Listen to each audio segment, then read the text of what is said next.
Manga-Waido. My name is Rika. I am a nurse. I will be 30 this year. I find that both my work and private life are going well. Recently, however, I've been bothered by something, and that is that a friend of mine from my childhood days keeps on asking me, "Have you found someone suitable?" Erina got married very recently. Her husband works at a large pharmaceutical company and is a good-looking fellow. I remember that Erina was so happy when she started dating and then got married to him. Actually, she was in tears. That's how happy she was. That's why I thought she was still a bit euphoric from her recent marriage. But Erina didn't stop bothering me. In fact, it became worse. Marriage is great. Rika, you ought to get married soon. I think I'm all right for now. If you keep on saying such a thing, you'll soon become an old lady. I began to avoid Erina. Fortunately, her new home was far from where I lived, so we couldn't meet up that easily. And if I didn't stay in touch with her over the phone, we naturally had less chance of talking to each other. I was gradually able to regain my peace. Then, after a while, Erina called me up. Rika, how have you been? Yeah, I'm doing fine. How about you? Terrific. Hey, listen, Rika. I was wondering if you would be interested in a matchmaking party. Erina always brought surprises. According to her, Erina's husband was asked to set up a matchmaking party, and Erina was helping him gather the female participants for this party. Rika, you really should get married soon. Pretty soon, you'll be considered an old hag, and nobody will bother to date you. I'll make sure to have good people attending this party, so get yourself ready. What a rude thing to say. I guess marriage really changes people. Although I wasn't really into it, I decided to participate in the matchmaking party. I thought this is the last time that I will have anything to do with Erina.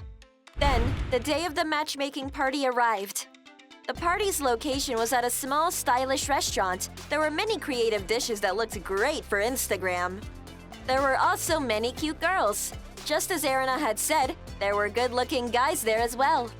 Among them, there was one guy who seemed a little bit different from the rest of them. I fell for him after talking with him for just a few moments. His name was Gen Tanaka. Apparently, people make fun of his name because it's an old-sounding name. I actually like my name, but Genzaburo is long, so you can just call me Gen. Gen was 1 year older than me. We hit it off right away. What do you recommend this season? I would say Yaiban from Kimetsu. How about you, Gen? I'm really into Jisanmen.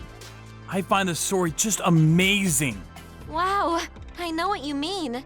Yes, we also had similar interests. Your character is not quite what one would expect from how you look. Oh no, was I getting too excited about this topic? Sorry. No, not at all. It's cute and interesting. Gen was the kind of person who didn't hesitate to ask questions. For example, he asked me for my phone number, and we exchanged our numbers just like that. It just felt like the natural thing to do. Let's go out together sometime. Can you tell me when your day off is? And just like that, we made arrangements to meet up the next time. We went on a date several times, and after one of them... When I first met you, I thought, oh, I'm gonna marry her. Do you think it's strange? Not at all. I'm really happy to hear that. We began seeing each other with our future marriage in mind. I felt like I was walking on air. Although I hadn't wanted to attend the matchmaking party, it was thanks to Erina that I was able to meet Gen. I thought I should let her know and tell her my thanks.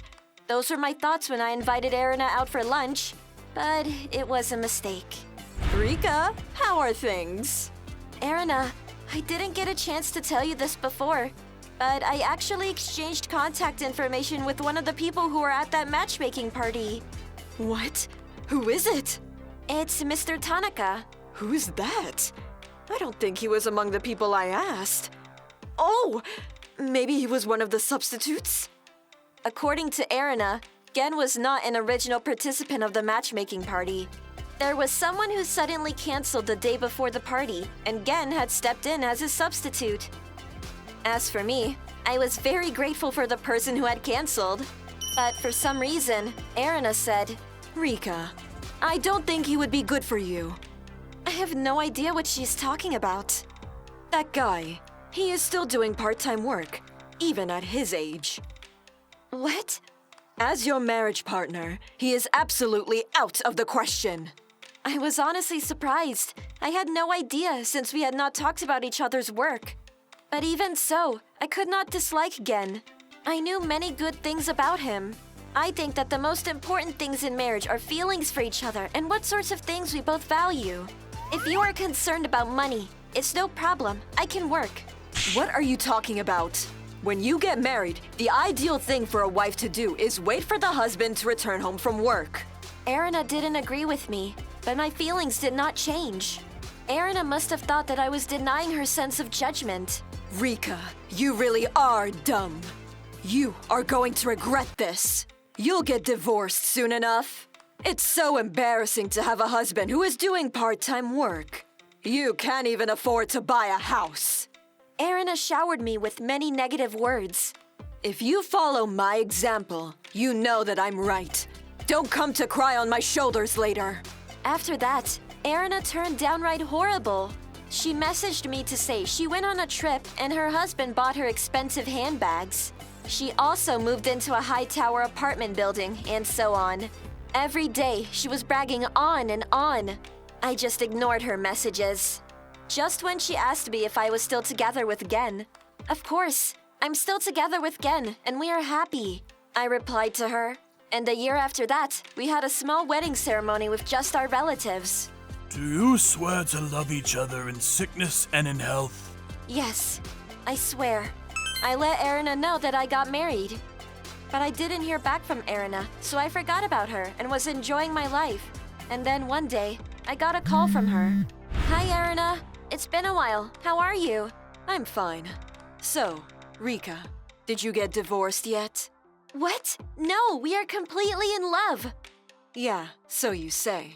But honestly, aren't you dissatisfied? Are you really able to make ends meet with a person who is only doing part-time work? Rika, aren't you being taken advantage of? I mean, with the way he looks, he doesn't seem like he would be really good in bed either. In that moment, I heard something in me snap.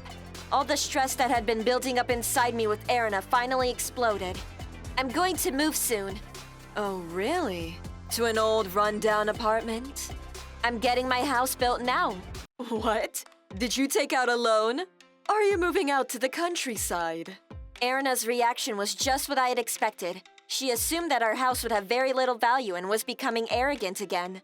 You know that apartment building right in front of the train station? That's gonna be our new place. What? You bought an apartment? Wow, are you sure you're going to be all right investing that much money? I'm sure it's a very small apartment building. No, it's not that. That entire apartment building is ours. We are the owner of that building. What? Yes, so Gen was not just a part-timer, but quite a wealthy guy. While he was still a student, he started a company which was a success. Later, he sold his business and used that money for his investment, so now he works as an investor. The reason why he was doing a part-time job was because he wanted to begin his own business in the restaurant industry.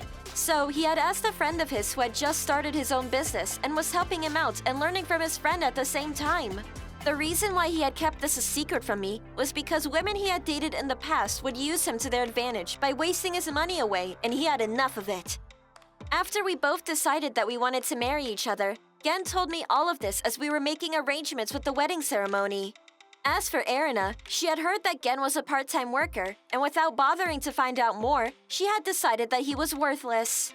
You are such a brag! It's all just fake! It's all a lie!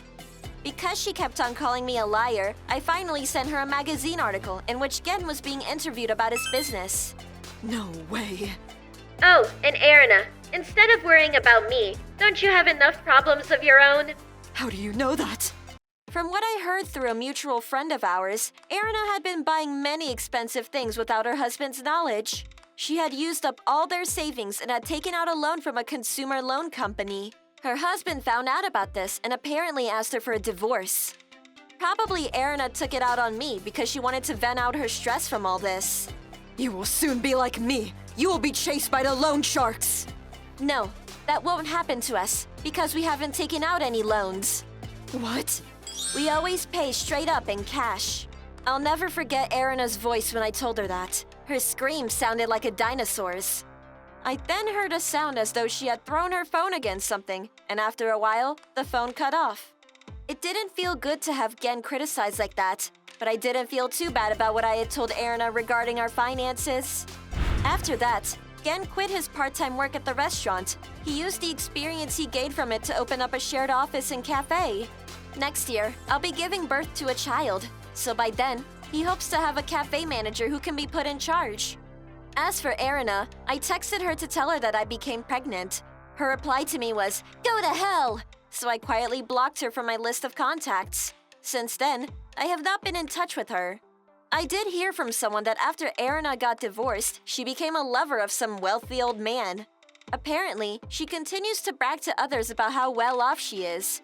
Maybe she will never go back to how she used to be.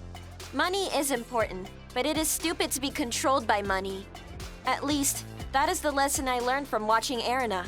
I'll continue to live the life that suits my own sense of values.